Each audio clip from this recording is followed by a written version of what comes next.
ओम शांति।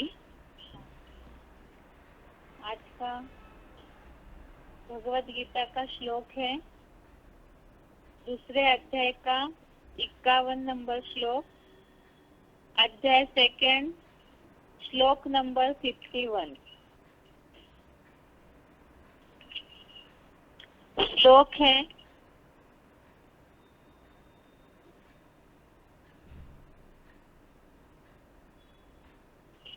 श्लोक है कर्मजं बुद्धियुक्ता हि फलं त्यक्त्वा मनीषिणः जन्म बंध विनिर्मुक्ता पदम गच्छन्त्य नामयम्।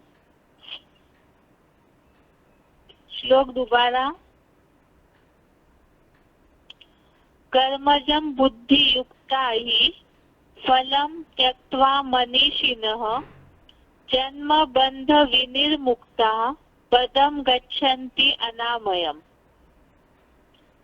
संधि विच्छेद है कर्मजं बुद्धियुक्ता हि फलं त्यक्त्वा मनीषिणः जन्म बंध विनिर्मुक्ता पदम गच्छन्ति अनामयम्। संधि विच्छेद दोबारा। कर्मजं बुद्धियुक्ता हि फलं त्यक्त्वा मनीषिणः जन्म बंध विनिर्मुक्ता पदम गच्छन्ति अनामयम्। अभी शब्दों का अर्थ। ही अर्थात क्योंकि, बुद्धियुक्ता ही बुद्धियुक्ता अर्थात बुद्धि लगाने वाले, मनीषिणः अर्थात ज्ञानी जन, कर्मजं अर्थात कर्म से उत्पन्न हुए, फलम त्यक्त्वा अर्थात फल को त्याग कर, जन्म बंध विनिर्मुक्ता अर्थात जन्म बंधनों से विशेष रूप से मुक्त हुए, अनामयम अर्थात पाप रहित, पदम अर्थात परम पद को, गच्छन्ति अर्थात प्राप्त करते हैं। दोबारा एक बार शब्दों का अर्थ देखते हैं।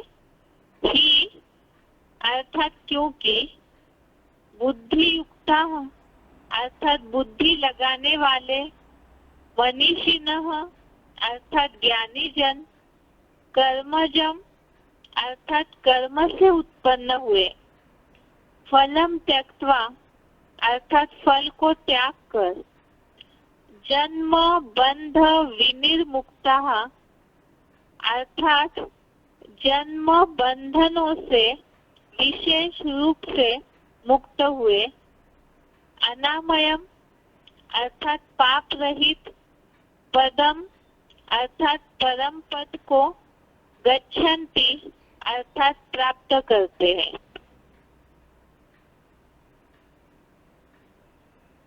श्लोक का अर्थ है क्योंकि बुद्धि लगाने वाले ज्ञानी जन कर्म से उत्पन्न हुए फल को त्याग कर, जन्म बंधनों से विशेष रूप से मुक्त हुए, पाप रहित परम पद को प्राप्त करते हैं।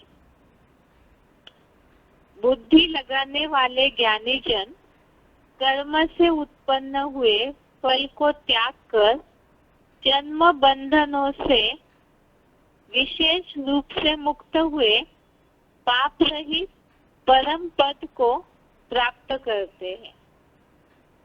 अभी तक जैसे कर्मों की गति बताते आए हैं श्लोक में, जो हमने समझा अभी तक 2-4 दिन के श्लोक में, कि श्रीमत अनुसार ही कर्म योग में ही अधिकार है, ऐसे भगवान ने अर्जुन को बताया। उसके साथ बुद्धियोग परमात्मा में लगाने सिवाय अगर कर्म करते हैं तो नीचा है वो कर्म, शुद्र कर्म बताया। और सफलता असफलता में भी समान रहने के लिए अर्जुन को बताया। इसी तरह से ही जैसे कल के श्लोक में हमने देखा, कर्मों में कुशलता ही योग है, अर्थात कर्म और योग इकट्ठा ही होना है।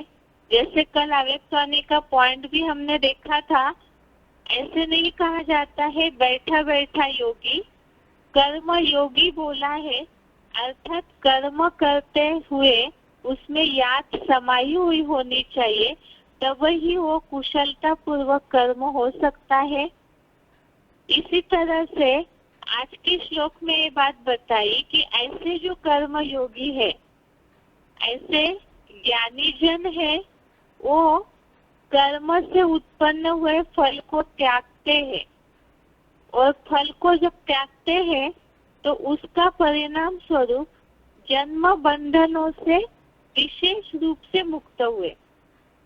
अर्थात भगवत गीता में गीता ज्ञान कलयुग के अंत में अर्जुन को सुनाया गया है, क्योंकि जन्म बंधनों से, जन्मों से जो बंधन निर्माण होते हैं अर्थात दुख निर्माण होते हैं, उससे विशेष रूप से मुक्त हुए।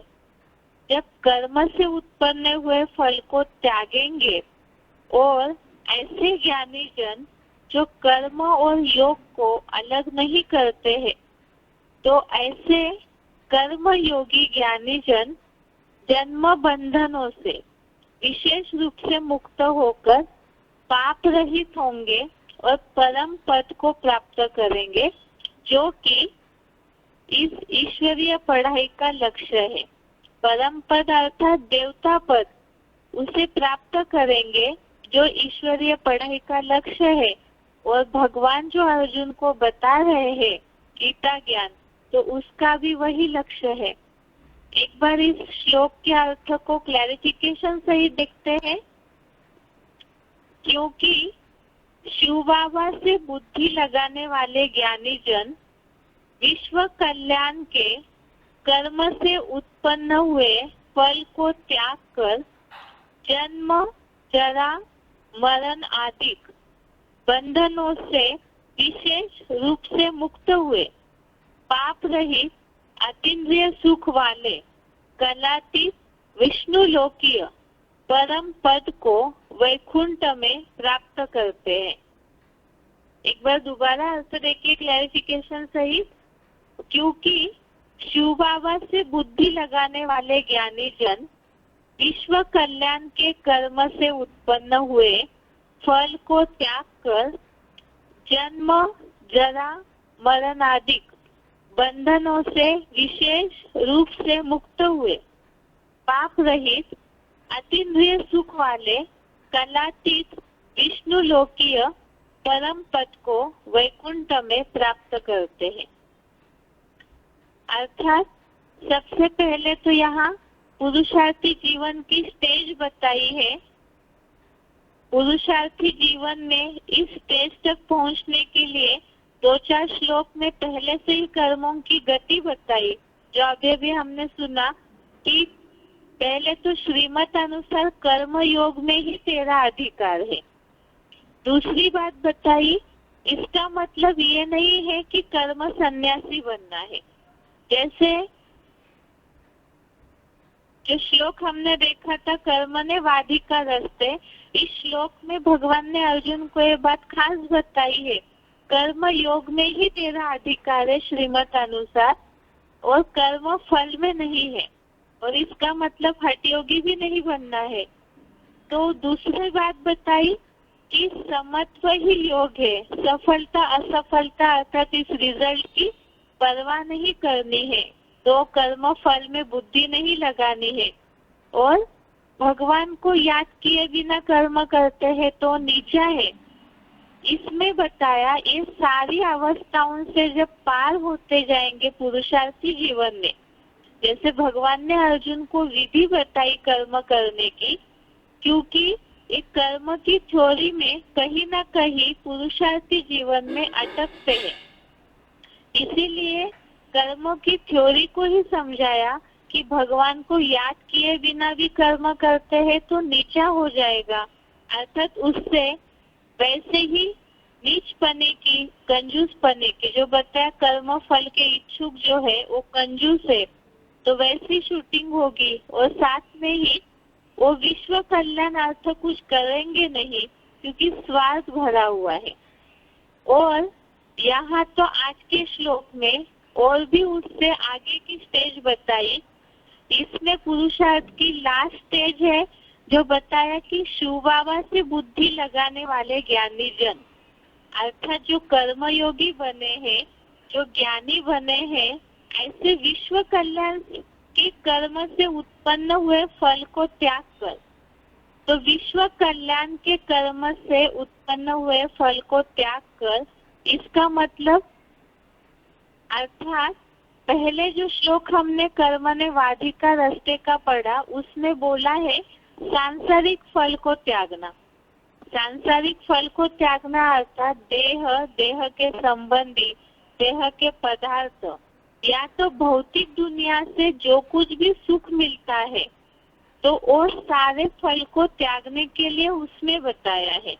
वो बात तो खास पुरुषार्थ की पहली स्टेज है, लेकिन जहाँ ये सब बातें समझते समझते कर्मों में कुशलता ही योग है, इस स्थिति तक पहुँचते हैं। दुनियावी जो कर्म है तो कल के श्लोक में बताया अच्छे या बुरे समझे जाने वाले कर्म, अर्थात दान धर्म ये अच्छे समझे जाते हैं दुनिया में, और रिश्वत चोरी चकारी ये बुरे माने जाने वाले कर्म। बुद्धि योगी इन दोनों कर्मों को छोड़ देता है, अर्थात तो केवल ईश्वरीय सेवा का जो कर्म है उसी में ही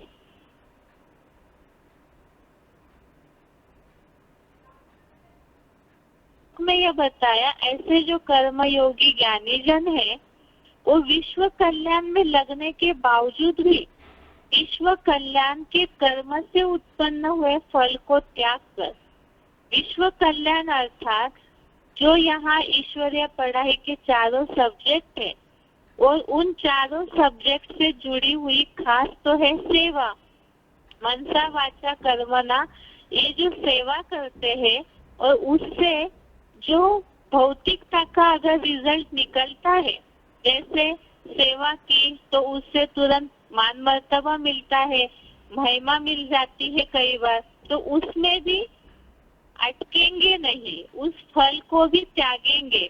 अर्थात जैसे हमने बेसिक कोर्स में पढ़ते समय श्लोक में पढ़ा था कि जो योगी है जिन्हें अतिप्रिय सुख की परिभाषा पता चल जाती है, उसकी अनुभूति होने लगती है, तो परमार्थ को देख करके बाकी जो भी भौतिक दुनिया के सुख है उससे अपने आप ही उनकी बुद्धि हट जाती है।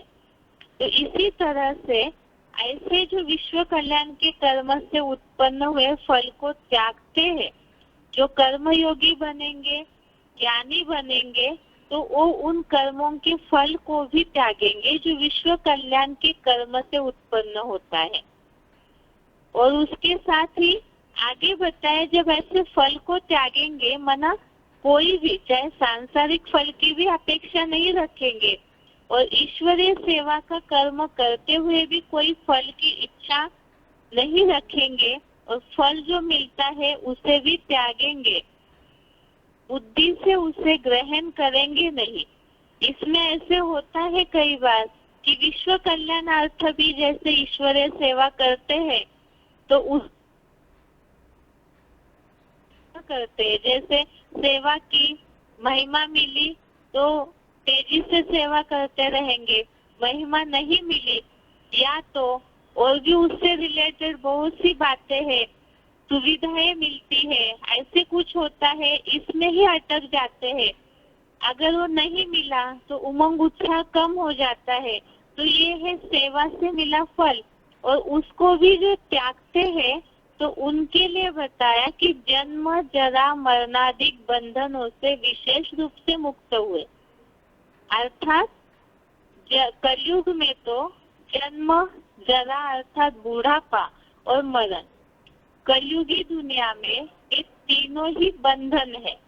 बंधन इसलिए है क्योंकि कहीं ना कहीं व्यक्ति अटका हुआ रहता है इसमें, और साथ में इससे जो दुख निर्माण होते हैं, बुढ़ापे का दुख है, जन्म के बाद जो जीवन जीते हैं उसमें भी देहभान के कारण बहुत सारे बंधन है, और मरण आदि का बंधन है। तो ये कलयुगी दुनिया में देह के पिंजरे में बंध गए तो ये सारे बंधन आते हैं।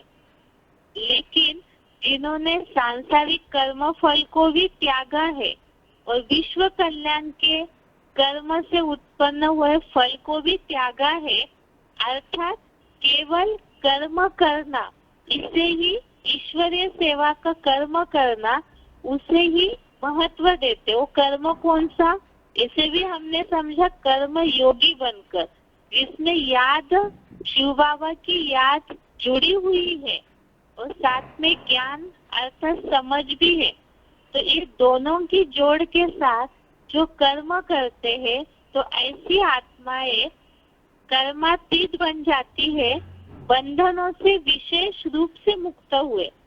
अर्थात इन सारे बंधनों का उनके ऊपर असर नहीं होगा, उससे वो मुक्त हो जाते हैं। जब कर्म से अतीत स्टेज बन जाएगी तो संकल्पों पे भी उसका प्रभाव पड़ेगा, क्योंकि कर्म और संकल्प ये दोनों अरस परस है।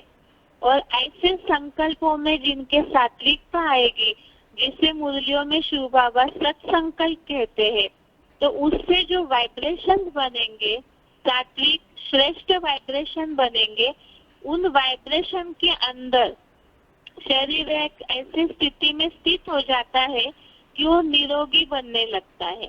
और ऐसी आत्माएं जो कर्म से अतीत हो जाती है, कर्म का उनके ऊपर कोई असर नहीं होता है, तो पाप रहित हो जाते हैं। कर्म में अटैचमेंट ही नहीं है, ना उसके फल में अटैचमेंट है, तो ऐसे पाप रहित हो जाते हैं।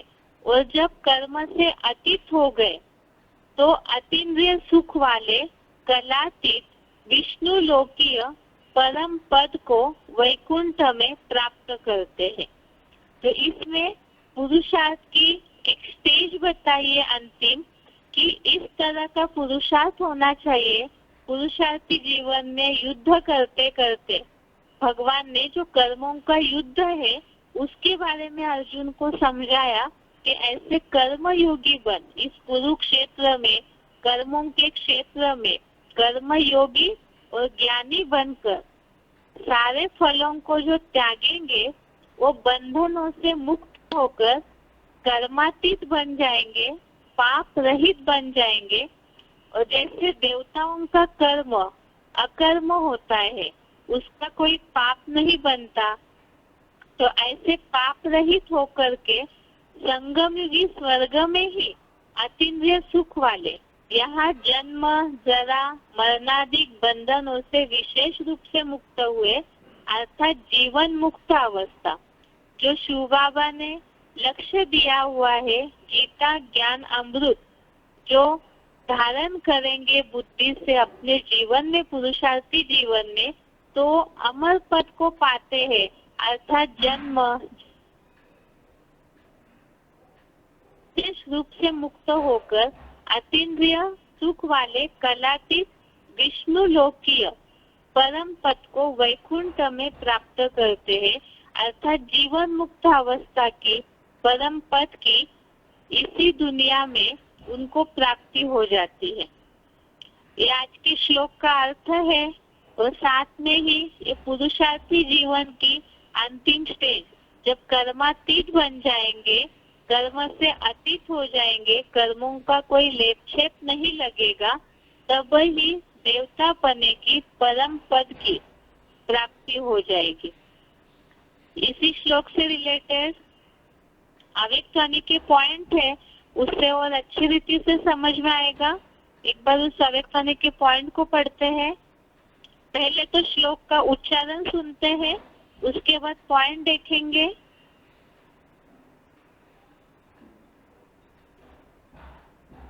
कर्मजं बुद्धियुक्ता हि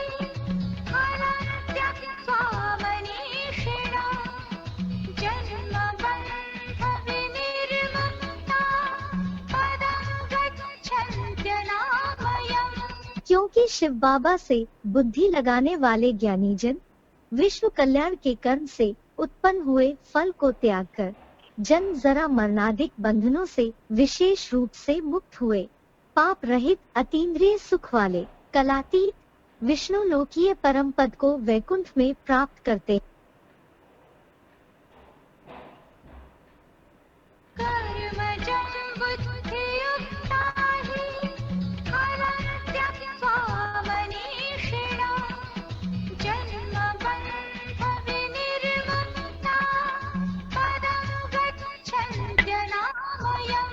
क्योंकि शिव बाबा से बुद्धि लगाने वाले ज्ञानीजन विश्व कल्याण के कर्म से उत्पन्न हुए फल को त्याग कर जन्म जरा मरणादिक बंधनों से विशेष रूप से मुक्त हुए पाप रहित अतीन्द्रिय सुख वाले कलातीत विष्णु लोकीय परम पद को वैकुंठ में प्राप्त करते हैं।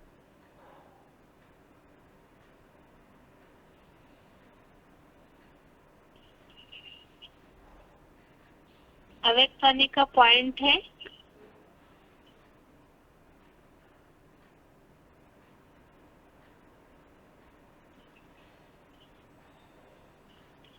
अव्यक्तवाणी डेट है 14 अक्टूबर, डेट 14 अक्टूबर 81। पॉइंट है टाइटल ही है कर्मयोगी। कर्म करते याद में रहने वाले सदा न्यारे और प्यारे होंगे और हल्के होंगे। किसी भी कर्म में बोझ अनुभव नहीं करेंगे। कर्मयोगी को ही दूसरे शब्दों में कमल पुष्प कहा जाता है। पॉइंट दोबारा, अव्यक्तवाणी डेट 14 अक्टूबर 81। टाइटल ही है कर्मयोगी। कर्म करते याद में रहने वाले सदा न्यारे और प्यारे होंगे, हल्के होंगे। किसी भी कर्म में बोझ अनुभव नहीं करेंगे। कर्मयोगी को ही दूसरे शब्दों में कमल पुष्प कहा जाता है। दूसरा पॉइंट है अव्यक्तवाणी डेट 24 सितंबर 92। अव्यक्तवाणी डेट 20। पॉइंट है कर्म के बंधन में आना अर्थात कर्म में फंसना। और जो न्यारा प्यारा होता है वह कर्म करते भी कर्म के बंधन में नहीं आता। कर्मयोगी बन कर्म करता है। अगर कर्म के बंधन में आएंगे तो खुशी गायब हो जाएगी, क्योंकि कर्म अच्छा नहीं होगा। लेकिन कर्मयोगी बनकर कर्म करने से दुख की लहर से मुक्त हो जाएंगे। सदा न्यारा होने के कारण प्यारे रहेंगे। तो समझा कैसे रहना है? कर्म बंधन मुक्त। कर्म का बंधन खींचे नहीं, मालिक होकर कर्म कराए। मालिक न्यारा होता है ना, मालिक होकर कर्म करना, इसे कहा जाता है बंधन मुक्त। पॉइंट दोबारा, कर्म के बंधन में आना अर्थात कर्म में फंसना। और जो न्यारा प्यारा होता है वह कर्म करते भी कर्म के बंधन में नहीं आता। कर्म योगी बन कर्म करता है।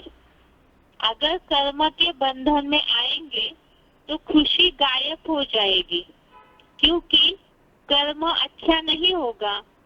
लेकिन कर्म योगी बनकर कर्म करने से दुख की लहर से मुक्त हो जाएंगे। सदा न्यारा होने के कारण प्यारे रहेंगे। तो समझा कैसे रहना है?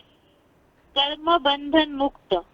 कर्म का बंधन खींचे नहीं, मालिक होकर कर्म कराए। मालिक न्यारा होता है ना, मालिक होकर कर्म करना, इसे कहा जाता है बंधन मुक्त। अभी आगे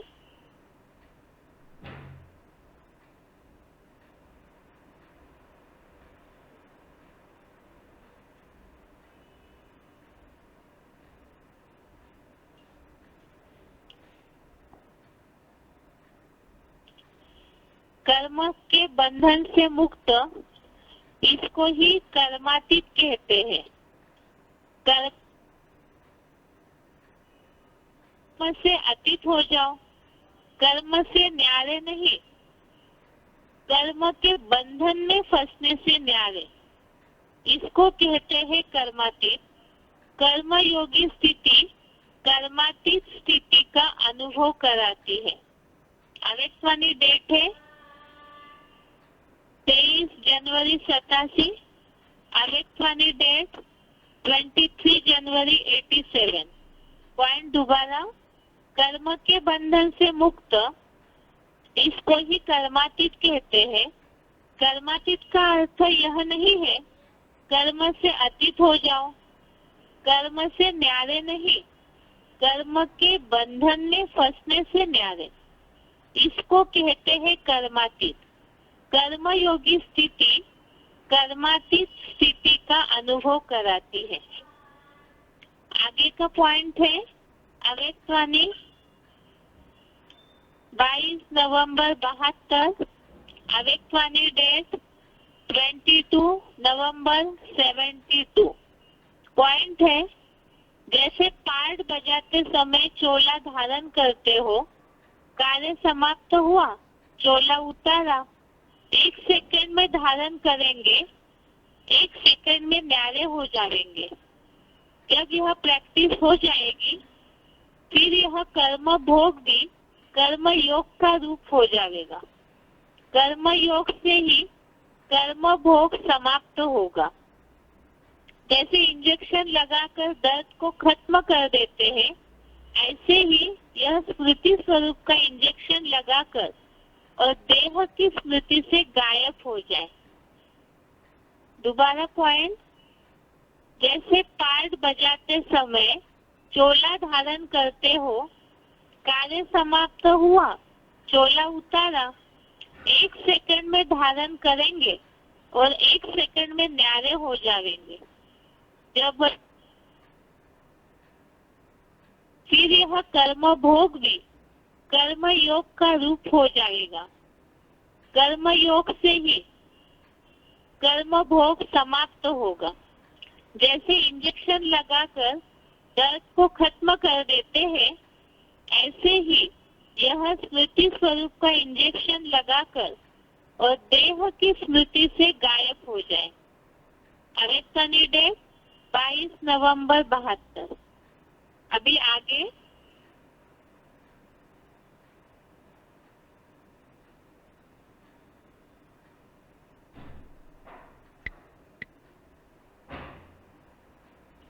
पॉइंट है 18 दिसंबर 87।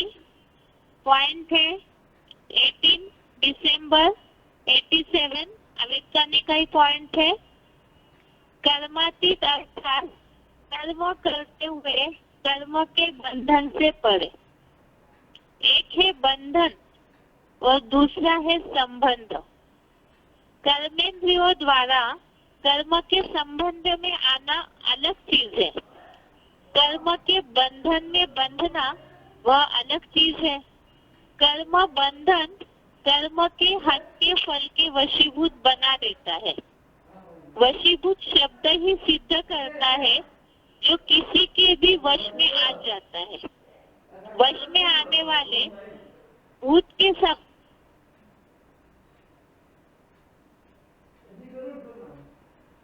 बन जब प्रवेश होती है तो मनुष्य आत्मा की क्या हालत होती है? परवश वो भटकते रहते हैं। ऐसे कर्म के वशीभूत अर्थात कर्म के विनाशी फल की इच्छा के है, तो कर्म भी बंधन में बांध बुद्धि द्वारा भटकाता रहता है।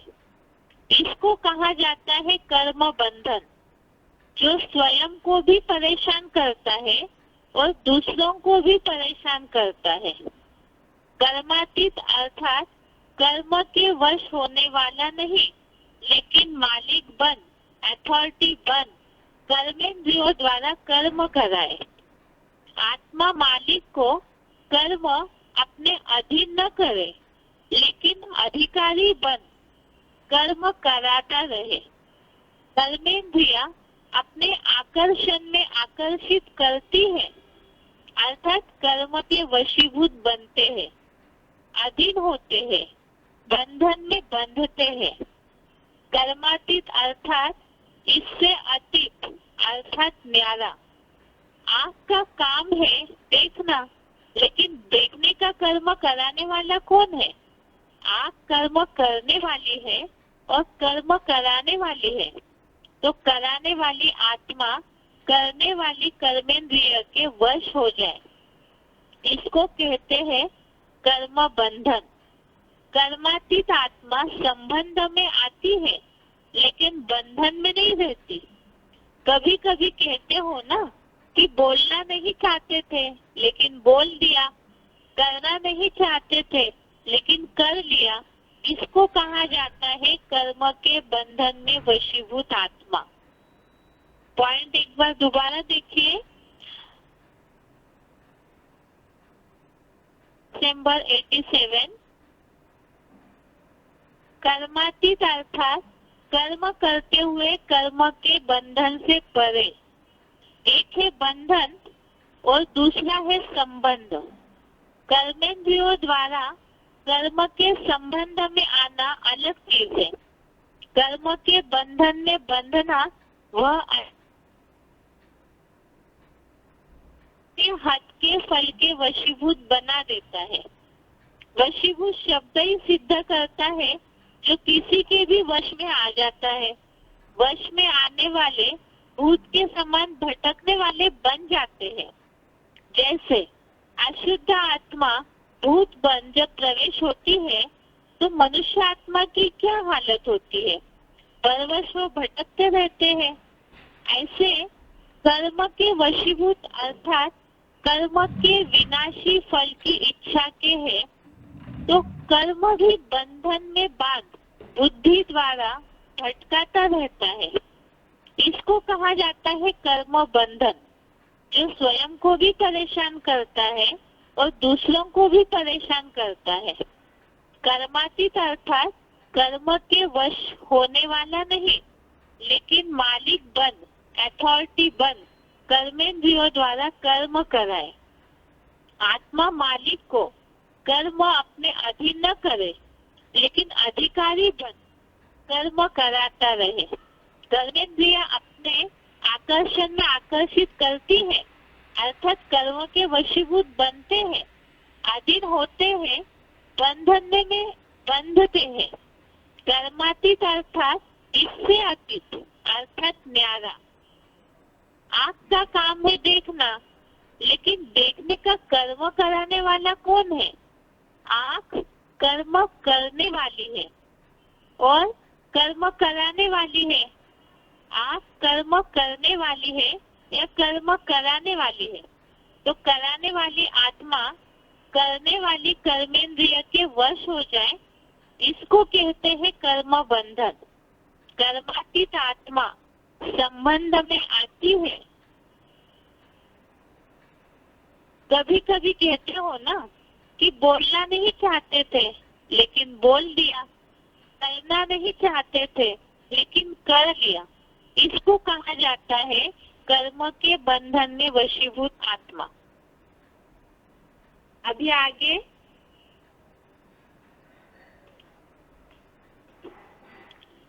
आज के श्लोक से रिलेटेड ही सिलेक्टेड पॉइंट है।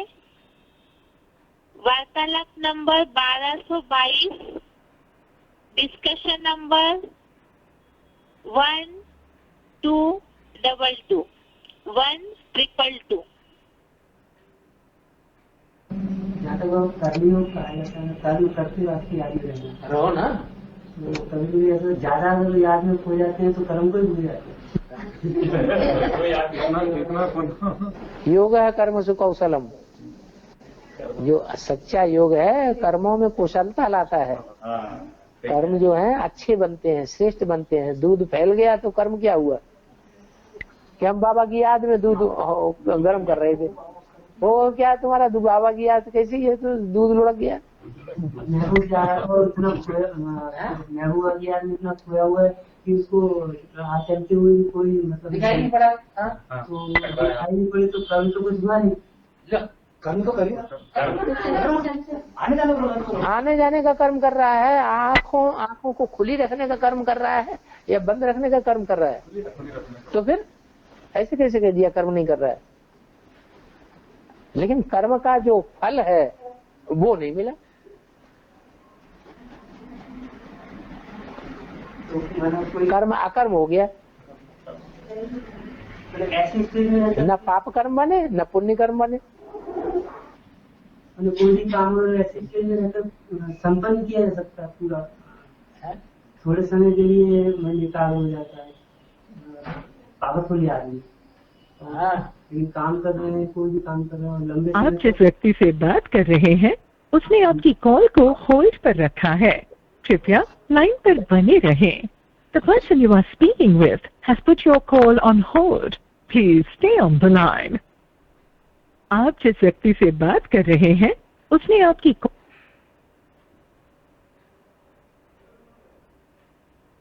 अभी जो हमने पॉइंट सुना वो कल का जो श्लोक था 50 नंबर, बुद्धि युक्तो जहातीह, उससे रिलेटेड था। इसी से 50 नंबर श्लोक सेकेंड अध्याय का श्लोक नंबर 50, इसी से रिलेटेड और एक पॉइंट है वार्तालाप नंबर 1748, डिस्कशन नंबर 1748। कर्मों में युक्ति युक्त कुशलता ही योग है, इसलिए योग के लिए जुट जा, इसलिए योग के लिए जुट जा, जुट जा, योग में जुट जा।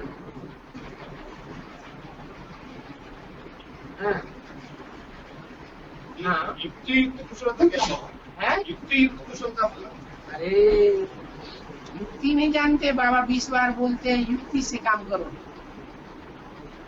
क्या पत्नी है, पति का आधा हक है कमाई में पत्नी का, लेकिन वो नहीं देता है। क्या एक पैसा नहीं देता, घर खर्च के लिए भी नहीं देता। क्या करे, लड़ाई लड़े है? लड़ाई लड़े तो ये युक्ति नहीं है। खूब अच्छी तरह से प्यार करे, सेवा करे, मौका लगे तो जेब में से निकाल।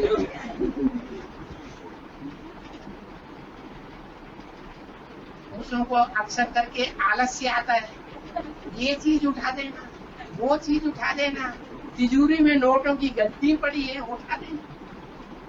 नोटों की गद्दी उठाई, 2 डंडी उधर फेंक दिया, लो ताला लगा दिया, चाबी दे दी, तो गद्दी उठा के अपने काम पे लाई। युक्ति है या पाप किया? अरे बोलो ना, ये पाप है या पुण्य है या युक्ति है? युक्ति है, अपना हिस्सा लेना है कि नहीं लेना? झगड़े से लेना अच्छा या युक्ति से लेना अच्छा है? युक्ति से लेना चाहिए। पता चले तो बाद में तो झगड़ा होगा, है पता चलने के बाद में तो झगड़ा होगा। झगड़ा खाई का भाई, दुकान में नहीं रहते हो क्या? दुकान में रह करके तुमसे गलती नहीं हो सकती है क्या? यहाँ घर के अंदर आकर के ही गलती होती है, नोटों की होती है, बाहर नहीं होती, तो काहे का झगड़ा?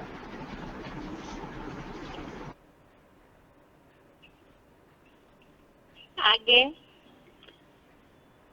आज के श्लोक से रिलेटेड पॉइंट है selected point number 62, selected point number 62, BCD 535 से लिया हुआ। तो जब इस सृष्टि पर वो आता है तो हमको यही सिखाता है। क्या सिखाता है? कि कर्म तो भल करो, सन्यासियों के मिसल कर्म धारा नहीं छोड़नी, कर्म सन्यासी नहीं बनना है, लेकिन क्या करना है? श्रेष्ठ कर्म। मेरी याद में रह करके कर्म करोगे तो तुमको भी कर्म का लेप छेप नहीं लगेगा, तुमको कर्म का लगाव नहीं लगेगा। क्या? जैसे मैं कर्म करता हूँ तो मेरे को किसी का लगाव नहीं लगता, मेरे को किसी की याद नहीं आती, ऐसे ही तुमको भी कर्म का लेप छेप नहीं लगे। इसलिए आकर के बताता है कि मुझे याद करो।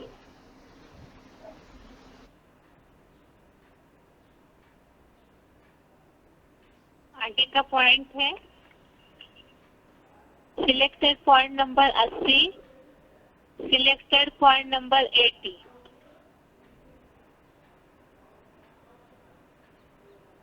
कर्म किया और कर्म का फल नहीं आया, कर्म से अतीत स्टेज चली गई आत्मा की। कर्म जैसे किया न किया। एक कर्म इंद्रियों से कर्म करते हैं और जिसके साथ जो कर्म किया है वो बुद्धि में छप जाता है, निकलता ही नहीं। जैसे आंख कभी किसी को लगाव पूर्वक देख लेती है, अगर लगाव पूर्वक देख लिया और वो बुद्धि में छप गया, दिल में छप गया, छाप पड़ गई, तो निकलता नहीं। और एक ऐसा है, देख तो लिया लेकिन कोई असर दिल के ऊपर नहीं पड़ा, मन ज्यों का त्यों साफ बना रहा, कोई दाग भी नहीं आया, तो उसको कहेंगे कर्मातीत। देखते हुए न देखना। ऐसे ही हर कर्म इंद्रियों के लिए, कर्म इंद्रियों से कर्म करते हुए जैसे नहीं किया, कोई असर नहीं पड़ा।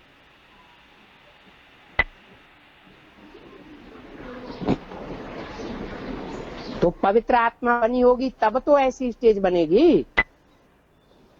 अगर अपवित्र होगी, कट चढ़ी हुई होगी देह भान की, तो देह की कशिश खींचेगा या नहीं खींचेगा?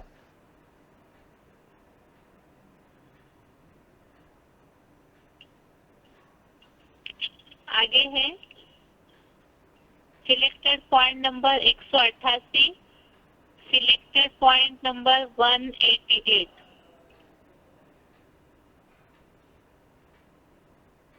अंत में 8 ही निकलेंगे जिनकी निरंतर याद की स्टेज होगी।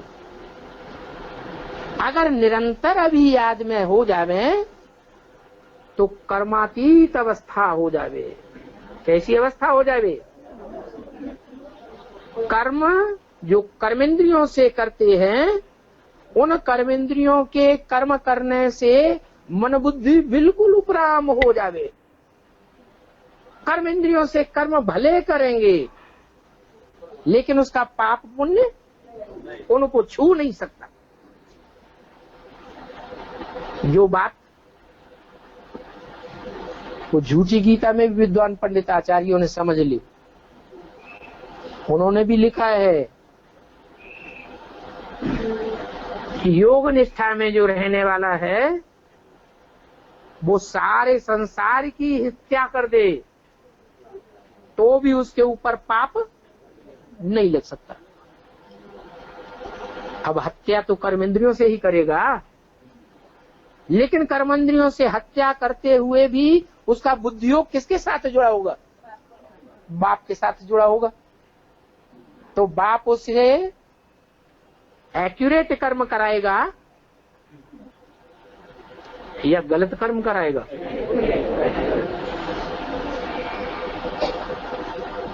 कभी विनाश भी जरूरी है या नहीं है? तो जब विनाश जरूरी है तो विनाश कराया।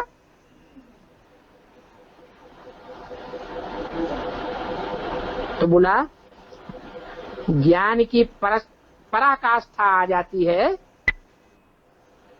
तब होती है कर्मातीत अवस्था।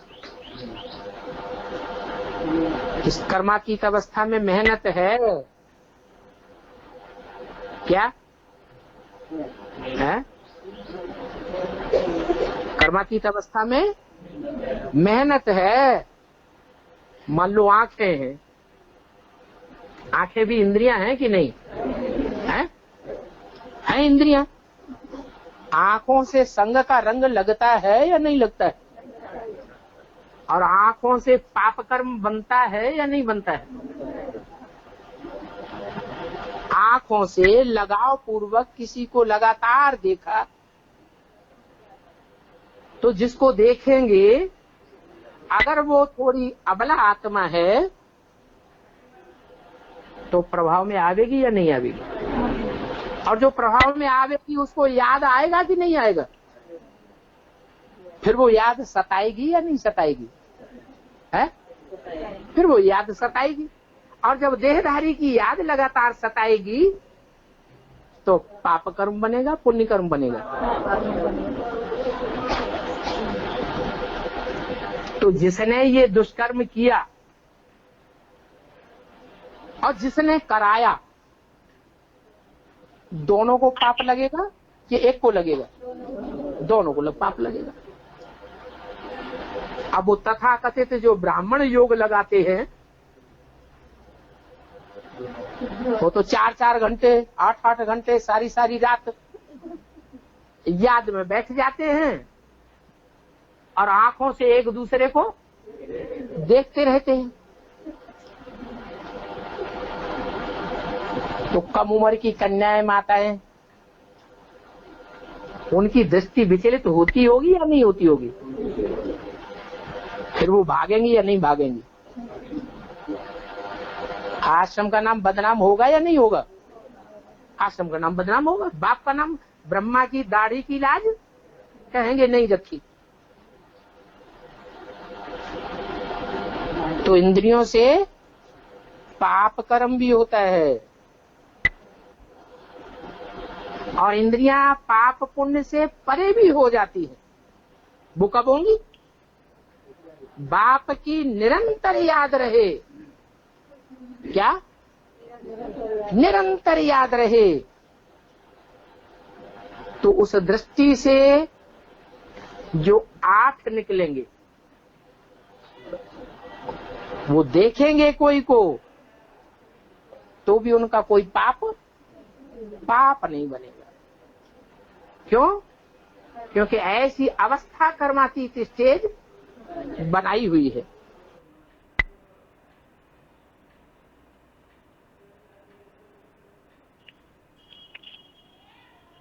आगे है selected point number 395, selected point number 395।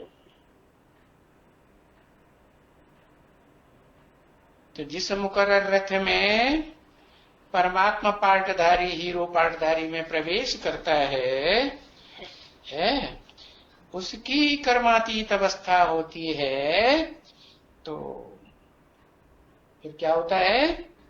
हाँ, सबकी कर्मातीत अवस्था नंबरवार पुरुषार्थ अनुसार होती ही जाती है। पहले बीज रूप आत्माओं की होती है, फिर आधार मूर्त जड़ों की होती है, फिर वृक्ष में जो भी तना है, टनी टहनी है, पत्ते हैं, कलियां हैं, फूल हैं, फल हैं, सबका कल्याण होगा कि नहीं होगा? सबका कल्याण होता है, सबकी कर्मातीत अवस्था। कर्मातीत अवस्था की निशानी क्या होगी? पहली निशानी है निर्वाण धाम वासी, निर्वाण स्टेज। अपने शास्त्रों में 4 मनुष्य के जो पुरुषार्थी रूप हैं वो गाए हुए हैं ना। बचपन है, नौजवानी है, और नौजवानी भोगने के बाद फिर वानप्रस्थ, वानप्रस्थ से भी ऊंचा फिर क्या है? संन्यास, संपूर्ण न्यास। तो कर्मातीत अवस्था की यादगार है निर्वाण धाम वासी। क्या फिर वाणी चलेगी? वाणी चलेगी? फिर वाणी नहीं चलती। तो निर्वाण धाम जा करके निर्वाण पद पाएंगे। तो निर्वाण पद पाने के लिए, वाणी से परे की स्टेज का पद पाने के लिए, जहां इशारे से ही सारी बात सबको समझा सके, है ना, ऊंची स्टेज है ना, उसके लिए मेहनत तो करनी पड़ेगी ना।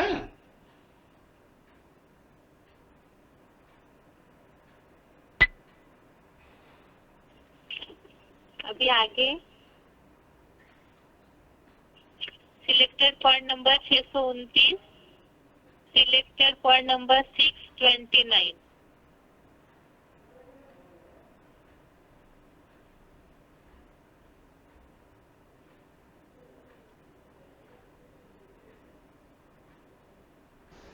कर्मातीत अवस्था वाले को कोई भी प्रकार का दुख नहीं हो सकता।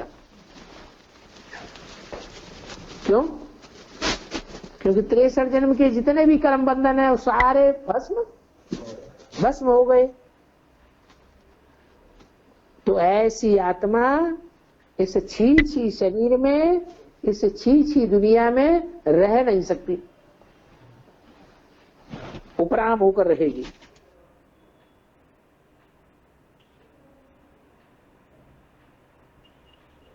अभी आगे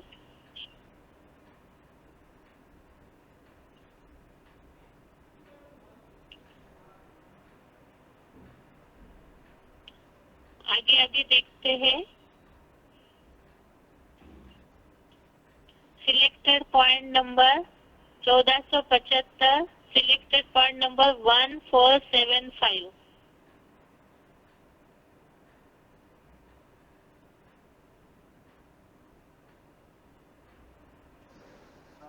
हाँ, की जो कर्मातीत अवस्था जब बनती है तो 2,500 साल तक चलती है। जो कर्मातीत अवस्था है, हाँ, एक बार बन जाती है तो 2,500 साल तक चलती रहती है।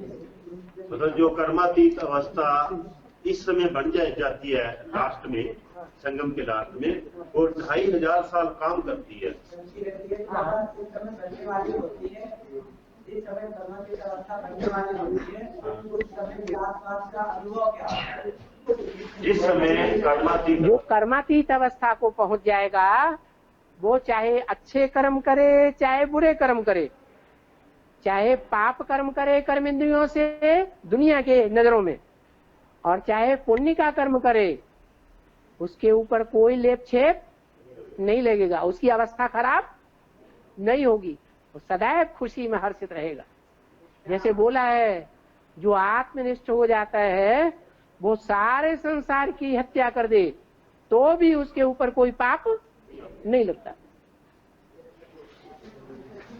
ये खुशी ही इस बात का प्रमाण है, तौल है कर्मातीत अवस्था होने की।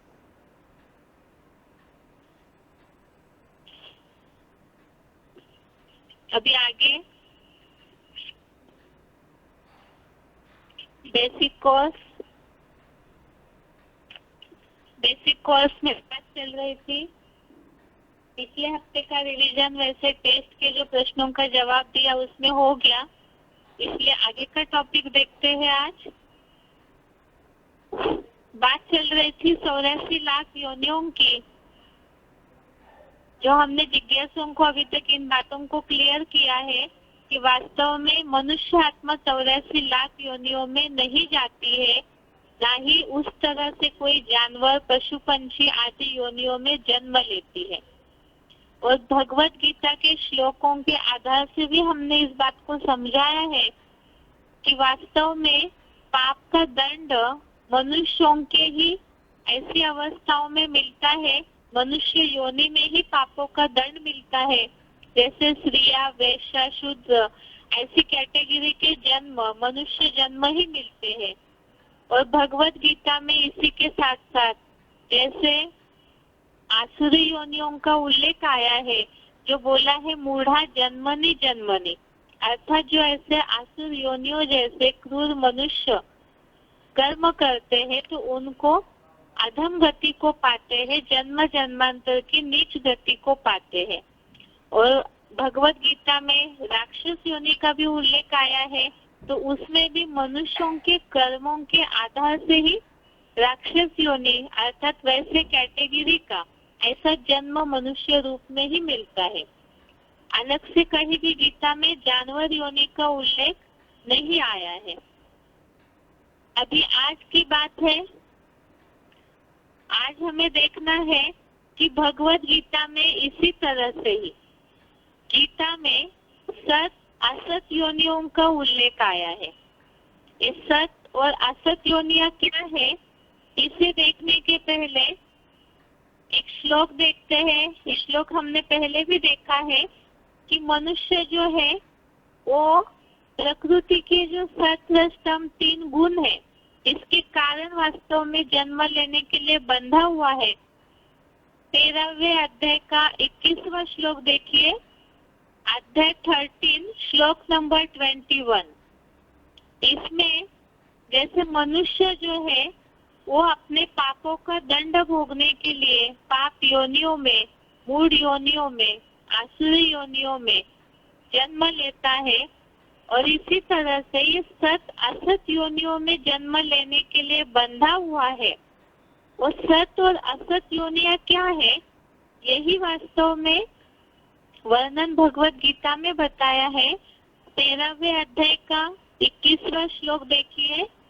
श्लोक है, पुरुषः प्रकृतिस्थो हि भुंक्ते प्रकृति जान गुणान कारणम गुण संगस्य सत सद्योनि जन्मसु।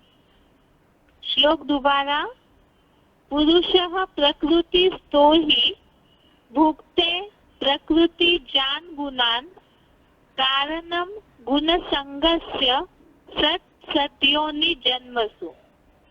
अर्थात आत्मा प्रकृति में स्थित, प्रकृति से पैदा हुए 3 गुणों को भोगता है।